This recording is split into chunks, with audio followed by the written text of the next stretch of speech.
ថ្ងៃនេះខ្ញុំនឹងចំណាយលុយ350យួនដើម្បីចូលទស្សនាសត្វនៅក្នុងសួនសត្វឆាំងឡុងតើមើលទាំងអស់គ្នាថាតើ350យួនហ្នឹងការចំណាយមួយហ្នឹងតើថ្លៃឬក៏ថោកហើយយើងទស្សនាបានអីគេខ្លះលេងបានអីគេខ្លះ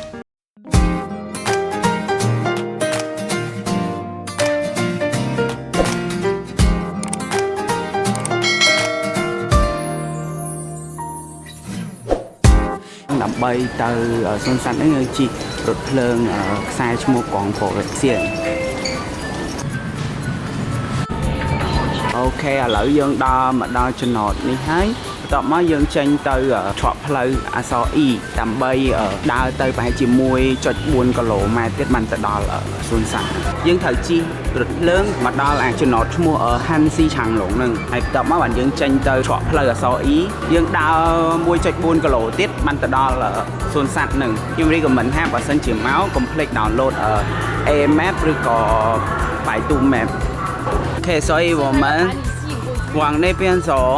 然后有免费的大巴带我们去买门票អូខេឥឡូវចឹងយើងត្រូវដើរទៅហោឡានក្រុងដែលគេដឹកយើង free ទៅកាន់ក្រងទ្វារសួនសត្វហើយយើងនឹងទិញសវត្ថនៅទីនោះមកយើងមកដល់ហើយយើងដើរទៅខាងមុខហ្នឹងដើម្បីទិញសវត្ថចូលទៅខាងក្នុងកន្លែងនេះដើម្បី scan QR code ហ្នឹងហើយយើងទិញ不用就在上面填ទិញសវត្ថប៉ុន្តែសំខាន់ចេះទិញសវត្ថគឺគេអត់អាចប្រើ passport កើតទេអញ្ចឹងមានមិត្តភ័ក្តិគាត់ជនជាតិចិនគាត់អាចជួយទិញឲ្យបានគាត់យក常年人可以买邮带票តែញ៉ាំបានគាត់ដើម្បីយកមកទិញឲ្យពួកយើងអញ្ចឹងណា这个小朋友都អញ្ចឹងគាត់មិនឯងគាត់អាចទិញសវត្ថឲ្យពួកយើងបានទាំងអស់គ្នាអញ្ចឹងបន្ទាប់ពីយើងទិញសវត្ថហើយក៏មិនបង្អង់យូរដែរគឺប្រញាប់ចូលទៅក្នុងដើម្បីមើលថាតើខាងក្នុងមានអីប្លែកមានសត្វអីចម្លែកៗច្រើនទៀតតោះ let's go ឥឡូវយើងមកដល់សួនសត្វហើយមកđợi xong bảo rồi mà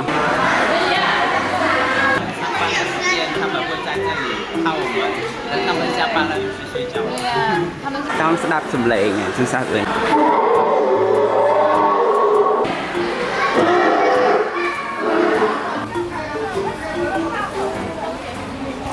ន្លែងនេះដូចកន្លែងគេទីពិសោធន៍អីគេអញ្ចឹងណាហើយគេនេះគេដាក់ពង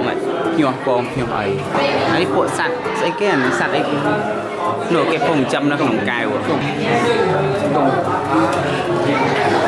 អូខេឥឡូវយើងដើរមកដល់កន្លែងនេះគឺស្វាសិប្បនិមិត្តហើយមានសេកមានអីផ្សេងទៀតណាប៉ុន្តែគោលដៅដែលពួកខ្ញុំ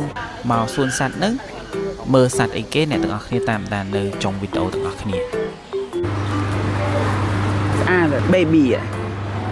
baby អូខេអញ្ចឹងអាចជីងឡានឈើហ្នឹងគឺវាមាន2ខ្សែអញ្ចឹងពណ៌ទឹកក្រូចហ្នឹងខ្សែហ្នឹងជីងនៅលើបឹងមើលទេសភាពបឹងដល់ពេលពណ៌ខៀវពណ៌ផ្ទៃមេឃនេះវិញគឺជីងសម្រាប់យើងមើលទេសភាពនៅក្នុងសួនសត្វហ្នឹងហ្មងអញ្ចឹងពួកខ្ញុំតម្រង់ជួននៅឡាញពណ៌ផ្ទៃមេឃហ្នឹងអញ្ចឹងសម្រាប់កថៈហ្នឹងគឺគេអត់ឲ្យជីកលើសពី8នាក់ឯងឥឡូវហ្នឹងពួកខ្ញុំរៀបចំឡើងទៅលើកថៈហ្នឹងដើម្បីជីកទៅគោលដៅបន្ទាប់មួយទៀតហើយយើងនឹងទស្សនាជុំវិញសួនសត្វទាំងអស់គ្នានៅខាងក្រោមនេះមើលឃើញខាងក្រោមចា各位游客朋友，欢迎乘坐空中缆车。您现在乘坐的是环原线，起点站及终点站都为熊猫乐园站，中途无需下车。乘坐缆车过程中，严禁站立，禁止将手机、相机等随身物品伸出窗外，否则造成任何人员及动物伤害，责任自负。长隆野生动物世界已保护。在大象传奇科普大讲堂的旁边是金牛力展区，里面居住着秦岭。អូខេអញ្ចឹងបន្ទាប់ពីពួកយើងបានជិះកថៈនំហើយពីប្រជុំមកហើយបន្ទាប់មកពួកយើងចាប់ផ្ដើមដើរម្ដងហើយគឺថាសភាពនៅក្នុងសួនសត្វមួយនេះគឺមនុស្សអ៊ូអរមែនមិនថាអ្នកខ្លះគឺគាត់លក្ខណៈថាគាត់មកជាគ្រួសារអ្នកខ្លះគាត់មកជាមិត្តភ័ក្តិអីចឹងណាហើយមានសត្វប្លែកៗអីជាច្រើនដែលសំខាន់នៅពេលដែលពួកខ្ញុំមើលពីលើកថៈមកហ្នឹងគឺឃើញមានសត្វមួយចំនួនគឺគាត់ប្រឡែងហើយឥឡូវហ្នឹងគឺយើងចង់ទៅមើលសត្វឲ្យគៀកគឺយើងទៅជិះឡានដែលឡានហ្នឹងគឺគេធ្វើជាលក្ខណៈបែបដូចរថភ្លើងអញ្ចឹងអ្នកទាំងអស់គ្នាពេលដែលមកកុំភ្លេចជិះកថៈដូចខ្ញុំជិះមិញហើយនឹងទៅត្មងជួលជិះឡានហើយយ៉ា តំងជួជីឡានដោយសារតែពួកខ្ញុំតំងជួខុសគួរតែតំងជួជីឡានមុននឹងជីកធដោយសារតែតំងជួជីឡានមុនអញ្ចឹងទៅគឺមនុស្សអត់សូវច្រើនទេតែជាក់ស្ដែងឥឡូវនេះអ្នកទាំងអស់គ្នាឃើញគឺការតំងជួយូរមែនតើពួកខ្ញុំតំងជួដល់1ម៉ោងទៅបានឡើងលើឡានហ្នឹងឡើងលើឡានហ្នឹងគឺអត់មានរនាំងឬក៏អត់មានសំណាញ់អីបិទការពារទេហើយឡានហ្នឹងនឹងជិះគៀកទៅកាន់សត្វទាំងអស់អញ្ចឹងខ្ញុំនឹងបង្ហាញអ្នកទាំងអស់គ្នាថានៅពេលដែលជិះឡានហ្នឹងគឺឃើញអីគេខ្លះអញ្ចឹងណាហើយពេលហ្នឹងគឺគេមានជាកាយមួយដែលគាត់បើកឡានបដាគាត់នឹងរ៉ាយរ៉ាប់បដាប្រាប់ថាសត្វនោះជាសត្វអីគេសត្វមកប្រភេទណាហើយសត្វហ្នឹងតើចូលចិត្តបរិភោគចំណីអីខ្លះៗអញ្ចឹងណាហើយអ្វីដែលខ្ញុំចាប់អារម្មណ៍ត្រង់ថាកាយហ្នឹងគឺគាត់បាននិយាយថាចេះមានសត្វតម្រៃហូបច្រើនជាងគេមួយថ្ងៃដូចជាប្រមាណ10គីឡូអញ្ចឹងអ្នកទាំងអស់គ្នាគឺគិតថាម្នាក់ចូលចិត្តនិយាយថាចេះជ្រូកស៊ីច្រើនប៉ុន្តែជាក់ស្ដែងតម្រៃស៊ីច្រើនជាងយ៉ាអញ្ចឹង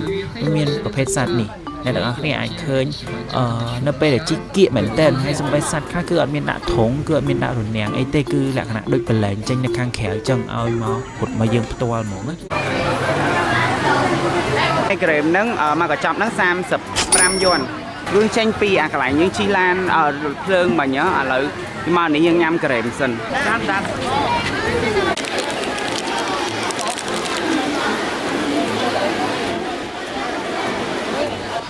ខ្ញុំយករសជាតិ blueberry ឆ្ងាញ់គាត់យករសជាតិស្វាយគឺវាយមកអ្នកញ៉ាំ mango ចិត្តតែអាចទៅណាដឹក blueberry nhưng mà coi nhớ với cho nên cái làn sơ chi sống mau này phải không ấy chi nhà cái thọ nô tiệt đấy từ mưa panda ឥឡូវនេះពួកខ្ញុំបានបណ្ដាគោលដៅសំខាន់របស់ពួកខ្ញុំហ្នឹងគឺភូមិ Panda ហើយខាងក្នុងនឹងមាន Panda ដែលគួរស្រឡាញ់ជាច្រើននេះមកចំពេលដែលគាត់កំពុងញ៉ាំអាស័យហើយលក្ខណៈថាគួរស្រឡាញ់មែនតើហ្មងមើលគេខកការអង្គុយរបស់គេហើយបើមួយនេះវិញគឺគាត់កាត់ទៅពីគេងតែម្ដងមិនខ្វល់អ្នកណាទាំងអស់ហើយមួយនេះវិញគឺអត់ដឹងថាពុំធ្វើអីគេទេបើមួយនេះវិញគឺគាត់រកអីញ៉ាំហើយនិយាយទៅគឺគេអង្គុយឡើងតំណមកគេកាន់ការ៉ុតមួយហើយគេអង្គុយគ្មានចម្ពាក់ណាមរៀលទេហើយបើមួយនេះវិញគឺឈ្មោះសយគេងរហូតហើយឥឡូវហ្នឹងយើងដើរចូលមកដល់ខាងក្នុងនេះគឺខាងក្នុងហ្នឹងគឺគេមានតាំងជាប្រភេទកូន Panda ដែលចាប់កំណើតដំបូងរហូតដល់ធំហ្នឹងតើប្រែប្រួលមិនខ្លាំងអញ្ចឹងខែនេះជាតម្លៃទឹកផ្លែឈើ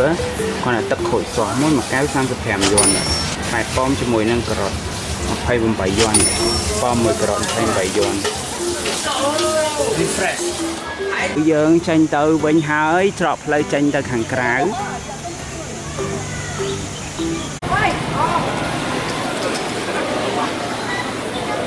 បាយបាយเลี่ยโอเค拜拜